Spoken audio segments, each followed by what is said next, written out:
Foi enterrado agora há pouco no cemitério São Francisco Xavier, em Itaguaí, o corpo do caminhoneiro Jean Lucas de Oliveira, de 31 anos. Sim, aquele que ontem a gente chorou com o primo, mostrou aqui, ele foi assassinado durante uma tentativa de roubo de carga ali na avenida chamada Brasil. Rodou. Desta vez, o grito de justiça veio das buzinas dos caminhões. Dezenas de caminhões saíram em protesto na Avenida Brasil. O ato foi pela morte de Jean Lucas de Oliveira, de 31 anos, assassinado nesta quarta-feira durante uma tentativa de assalto. O saco preto, amarrado ao veículo, foi para marcar o luto e expressar o sentimento de saudade. Na faixa, o pedido de justiça pela morte do amigo e companheiros de profissão. A mesma faixa foi colocada no chão para simbolizar o corpo de Jean. Os motoristas fizeram um minuto de silêncio para homenagear o amigo de estrada. Depois, uma oração. O motorista de caminhão, Jean Lucas, foi morto na Avenida Brasil, nas proximidades de Bom Sucesso, na zona norte do Rio. Ele foi abordado por 4 bandidos que estavam em um carro e dispararam pelo menos 15 vezes contra o caminhão. A vítima foi arremessada e caiu em outra pista da Via Expressa. O caminhão ficou desgovernado e seguiu por cerca de 200 metros. A violência aconteceu perto do Complexo da Maré, que também fica na zona norte da cidade. A polícia investiga se os criminosos são da comunidade Nova Holanda. Roubava o caminhão, deixava o menino, pegava o ônibus e ia embora pra casa. O caminhão tava no seguro, cara. 15 tiros de fuzil, a gente tá impactado, cara. O que aconteceu? Deu um abraço na esposa antes de sair de casa, falou que já voltava e infelizmente não vai voltar mais. Muito emocionado, o tio de Jean diz que o sonho dele era sair do aluguel e terminar de construir a casa. Sonho que não deu tempo para realizar. Não tem palavras, menino maravilhoso, nunca se envolveu com uma... Só trabalhava, coitado. Só trabalhava, construindo a casa dele, que nem vai poder morar ainda. O corpo de Jean está sendo velado nesta igreja evangélica em Itaguaí, na Baixada Fluminense. Logo depois, haverá uma carreata em direção ao cemitério da região. Jean completaria 32 anos no próximo domingo. A dor e a revolta são sentimentos que se confundem nesse momento tão difícil. Não existe justiça. A justiça é a que a gente espera só de Deus, porque a doma, infelizmente, eu não acredito mais. A gente vê isso todo dia, toda hora se repetindo.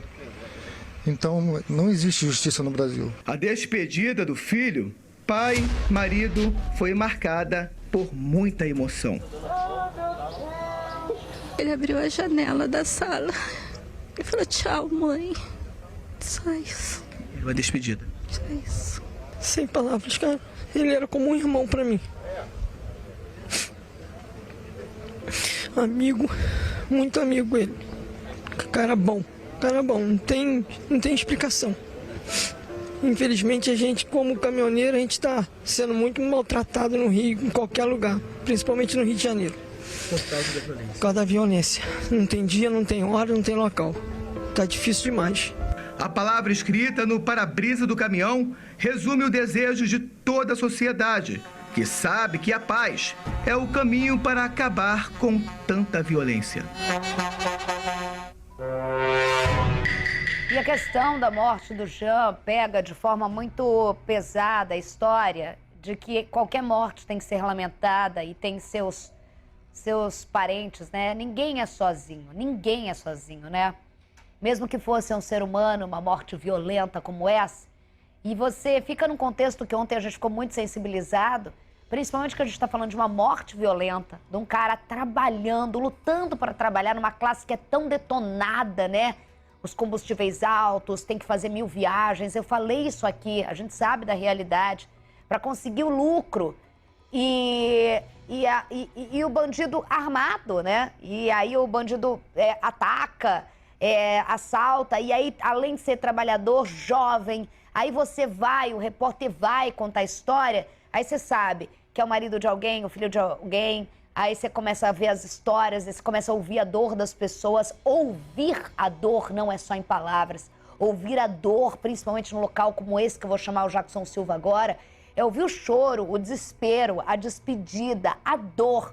Por isso, Jackson Silva, cadê você? É muito difícil até falar boa tarde, eu acho que é impossível em respeito a isso e em respeito até onde você está. É um misto de dor, inconformidade, de revolta e tudo mais, né?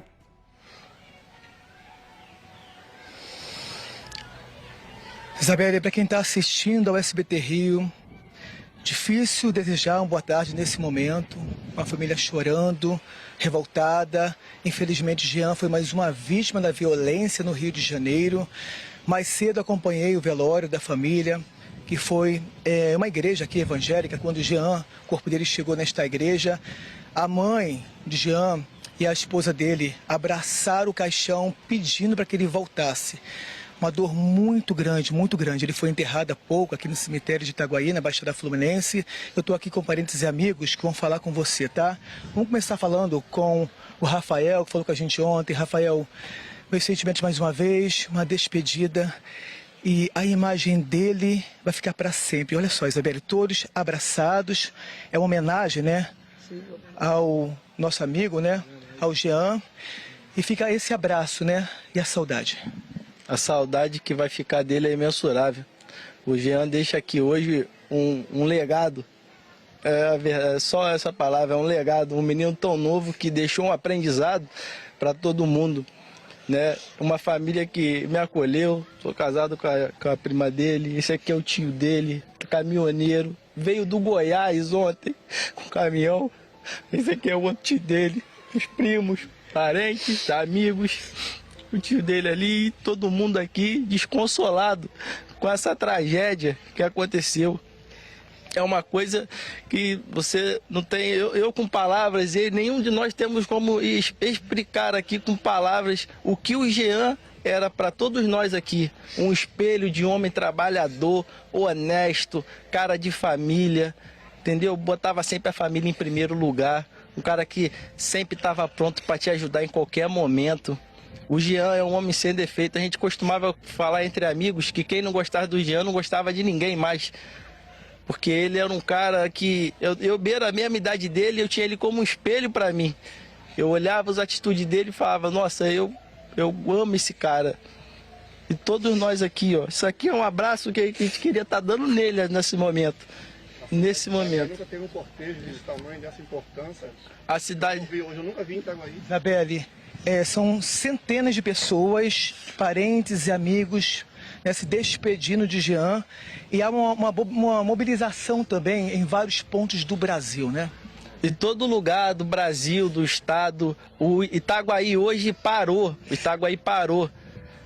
Tanto os vereadores, policiamento, secretário, todos se juntaram para cortejar o Jean, para você ver como que esse garoto era querido, amado pela cidade de Itaguaí. Ele era amado pela cidade de Itaguaí. Isabelle Benito. Eu estou ouvindo vocês falarem. Ontem, como eu me emocionei com você e até falei por essa classe que eu dou bom dia e faço questão, porque são pessoas que... existem profissões romantizadas em que as pessoas vê só alguma... mas não vê os tombos, os corre, como a gente fala aqui no Rio de Janeiro. E eu vejo, além de tudo, o orgulho, porque é tio, é pai, é o cunhado, todo mundo, além de todo, uma família muito trabalhadora, muito batalhadora, uma família de caminhoneiros com orgulho de falar somos caminhoneiros. E você perder, não é só o trauma de perder um jovem dentro da família, na inversão da vida, de uma forma tão violenta como essa, que não existe despedida aos poucos, né? A dor para qualquer um, mesmo para quem está enfrentando na juventude uma doença, a dor, ela não deixa de ser no impacto da morte, mas a forma brusca como dentro de uma família tão unida, dentro de uma família que tem orgulho, e ser tão emblemático de morrer da forma que a família tanto ama e tem orgulho de ser, que é ser caminhoneiro, e de uma forma mais ainda emblemática, de onde vocês levam o sustento para a casa de vocês, e ter tio caminhoneiro, ele caminhoneiro, e principalmente que a gente conta várias histórias de tristeza, mas a gente se apega também na história de cada um.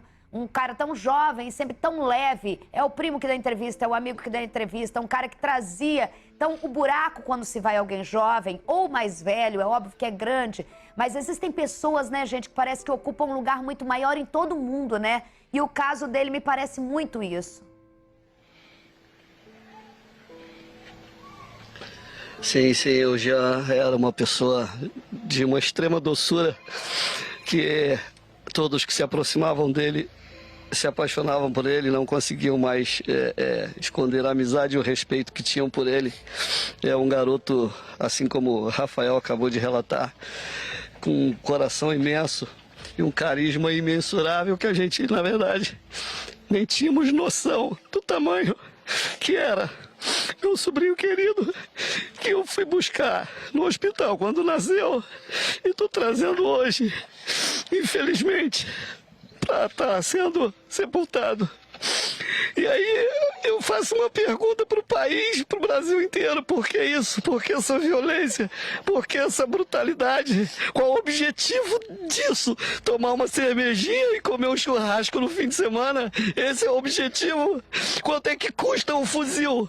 Um fuzil custa mais de 100 mil reais. Esses caras com esse dinheiro que compram um fuzil não poderiam estar trabalhando e empreendendo? E como é que tem gente que ainda defende esse tipo de gente, esse tipo de pessoa que sai de casa para matar, roubar e destruir a vida e a família dos outros sem pudor nenhum? Ô Jackson, a gente está acompanhando a dor e assim é tão doloroso porque para cada um é a família, né? Essa coisa que ele me falou me pega muito, né? Da história de eu busquei meu sobrinho na maternidade, a gente tá, domingo seria aniversário dele, é uma dor muito grande, a polícia continua investigando, né? Infelizmente, cada vez mais barata, o fuzil não custa mais 100 mil, né? O fuzil está cada vez mais barato porque você tem o acesso fácil. É muito difícil porque não é uma situação como um todo. Os caminhoneiros relatam e a história dele marcou bastante. É o medo da rodovia também na Bahia.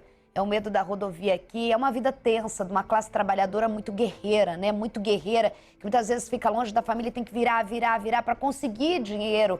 Muitas vezes não é aquele salário no final do mês como a gente imagina, que pinga, mas sabe que pinga. É aquele que tem que, depende dele, depende ao sustento. Então assim, é uma dor imensa e não tem nada que melhore.